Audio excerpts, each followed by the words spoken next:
David O'Leary picks him up.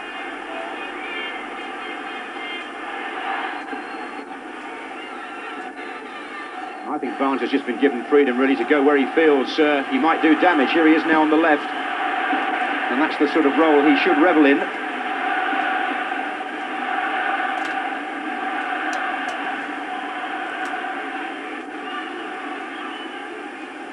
Beardsley.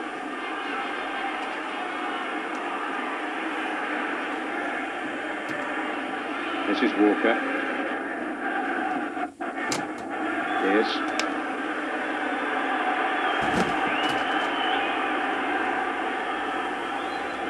And again, David Flatwell forward, David O'Leary covering.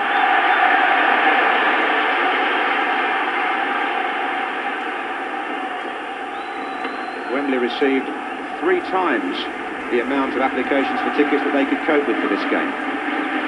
Over £2 million is said to have been returned to people who were unlucky. Pearce with the throw.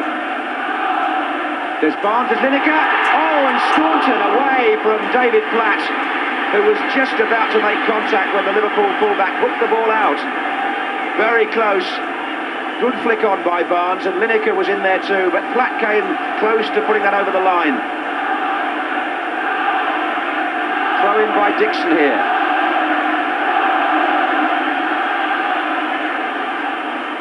Two Irishmen going for the same ball. Then Sheedy, number 11.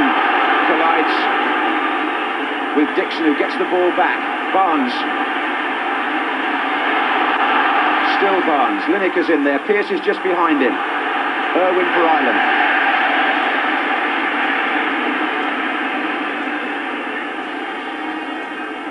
Long throw, propelled by Stuart Pearce. Barnes gets the flick on here, a good one. Lineker's close, but here comes Platt, and there's Staunton.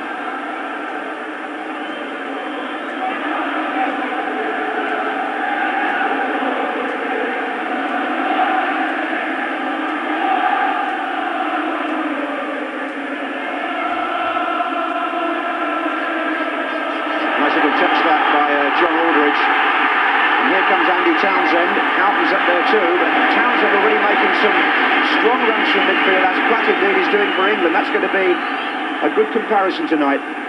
They both work well from one penalty area to the other. Here's Adams.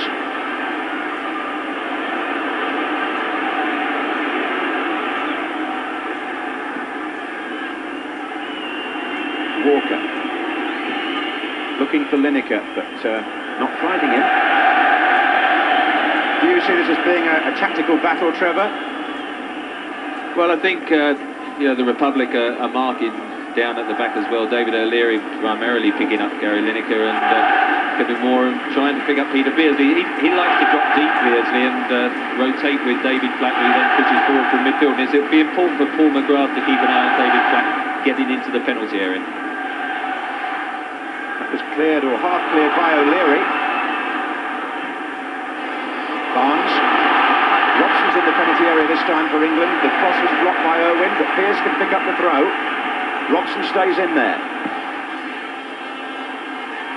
Header out by Staunton, only as far as Dixon to shoot. Oh, it's gone in! Deflection! Staunton, I think. Dixon's had the shot. And Bonner had no chance. Steve Staunton deflected it. And Lee Dixon's shot puts England into the lead via the deflection. And what a start for England here. And Stuart Pearce provides the cross. He was left unmarked at the throw-in. Staunton heads the ball out. Lee Dixon shoots. It hits Staunton and goes in the near post. 1-0 to England. Terrible bad luck for Steve Staunton. It was a floating cross by Stuart Pearce. And his header, his original defensive header, wasn't that good. It fell to Lee Dixon, who a bit speculative with his shot, didn't catch it great, and completely wrong-footed though Pat Bonner when it took a vicious deflection off Staunton. And now the Republic have got to try and just draw breath, not panic, but they didn't want to go down so early in the game. 10 minutes gone, and poor Steve Staunton puts Jack Charlton's team behind in the most unfortunate of circumstances. But difficult to blame him really. The shot struck him.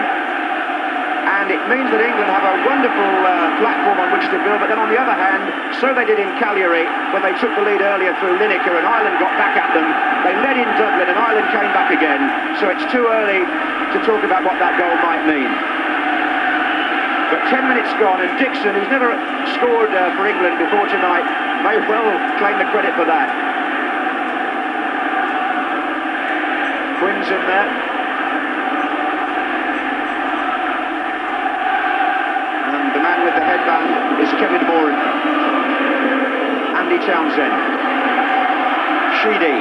Staunton now trying to do something about it at the other end. Aiming for Niall Quinn. This is McGrath. And it's Staunton. And it's Mark Wright who's playing with a protective plaster on his broken wrist. Robson, lovely little ball with his left foot. Gets it back from Lineker, but Houghton got to him the second time. Townsend.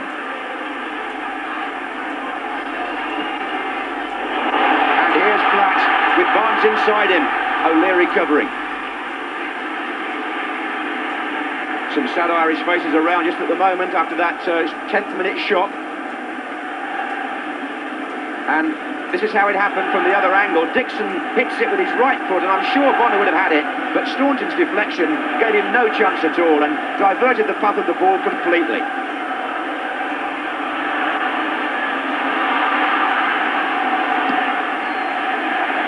The little bit of luck that you sometimes need seems to have gone the way of England in the opening period here.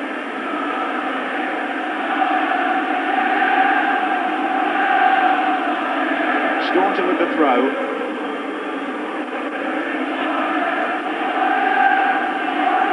Both the fullbacks involved in the goal.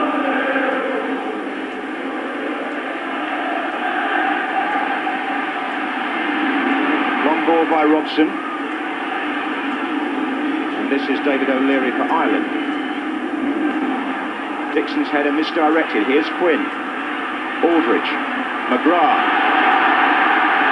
Houghton's made a forward, but he's onside. Aldridge and Quinn waiting in the centre corner. Now Ireland will send Moran forward and O'Leary. Kevin Sheedy, who can bend them in viciously with his left foot from the right-hand side.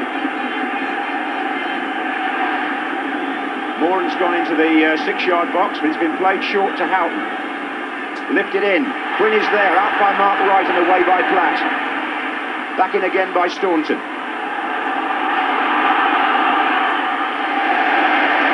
The beauty of the England defensive system means that the two fullbacks have got licence to go into the attack as and when they feel able, and Pearce made the goal and Dixon struck the shot that caused it.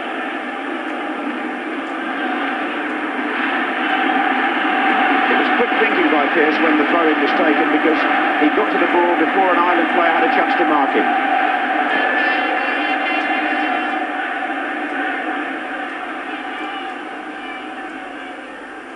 Barnes, Lineker, Beardsley, and still, Platt's joined them in the centre now. This is Dixon again, and another effort from the Arsenal fullback. He's really enjoying this, Trevor. Well, he's enjoying it. I don't think his teammates square across the middle enjoyed the shot, though. Probably got a bit carried away. Good play by Peter Beardsley, very aware to know Dixon was clear. And there you can see what 2-3 players across the face there, and from that range, from that distance, it's going to be a cracking shot or get another deflection to go in. I think the clip across the middle was the better bet. If anybody's just tuned in, England lead by 1-0. Dixon's shot diverted by Staunton past his own goalkeeper on 10 minutes, giving Graham Taylor's team the lift-off they really wanted in this European Championship match. We've been playing a quarter of an hour now, and it's Moran with the free kick for Ireland. That's Quinn. This is Sheedy. Ray Houghton in a good position here. Heads it down to Paul McGrath. England were looking for an offside flag there. It looked to me as if Niall Quinn was standing there alone, but the deflection has taken the ball out for a corner. I think the linesman did flag as well, and it's been given a corner now, but I think the offside flag went up. O'Leary and Moran are both in the 6-yard box this time.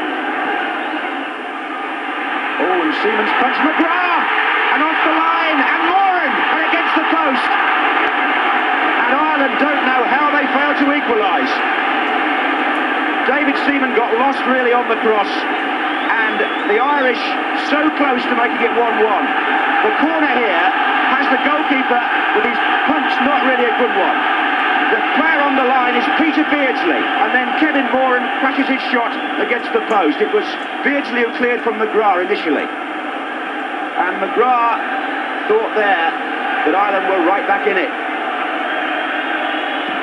Well, again, I suppose that little bit of luck going England's way, because it wasn't the best of punches by David Seaman, and Paul McGrath trying to pick his spot. Peter Beardsley almost got his feet stuck under him and just managed to edge it out, and then, much to David Seaman's relief, the rebound by Kevin Moran came back off to the angle of the post. Well, it's an exciting opening here to be sure. Quinn is closing in. Seaman having to jump with him, and he'll be pleased to have made that catch, the Arsenal goalkeeper, because that was a jittery moment back there from the corner, to be sure.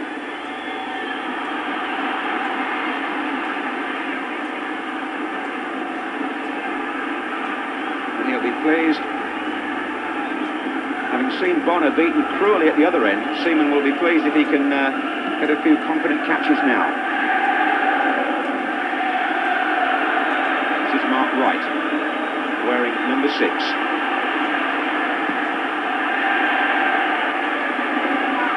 The Republic responded very well to that, going a goal down, the comeback and pushed forward, and England have been on the defensive since, and important stage of the game, but Ireland reacted very well.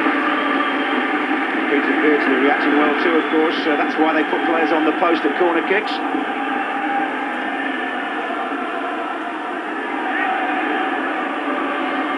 Townsend, and now Beardsley's in the attack. Dixon also. It was McGrath who'd gone back.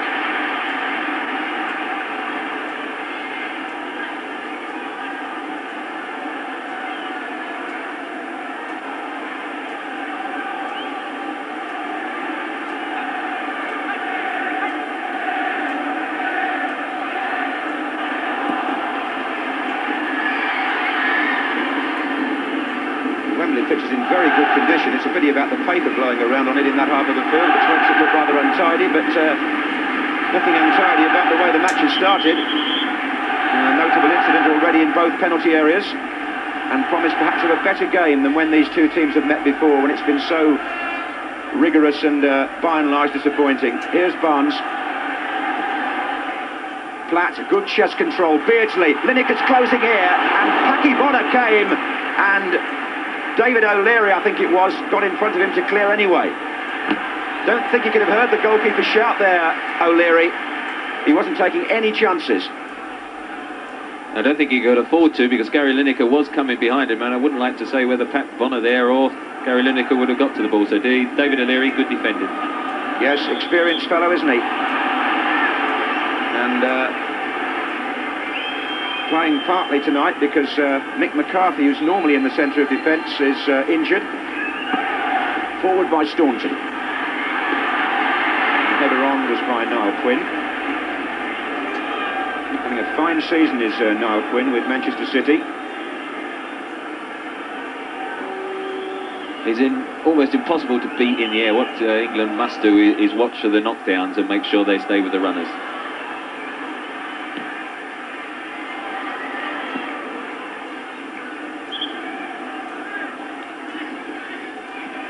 They say luck evens itself out in football. People keep talking about the goal that Germany scored against England in the World Cup semi-final when Paul Parker deflected the ball over Shilton. Well, tonight the deflection has gone England's way, and it's that goal which gives them the edge here in the first half. With 20 minutes gone, it's England 1, Republic of Ireland 0.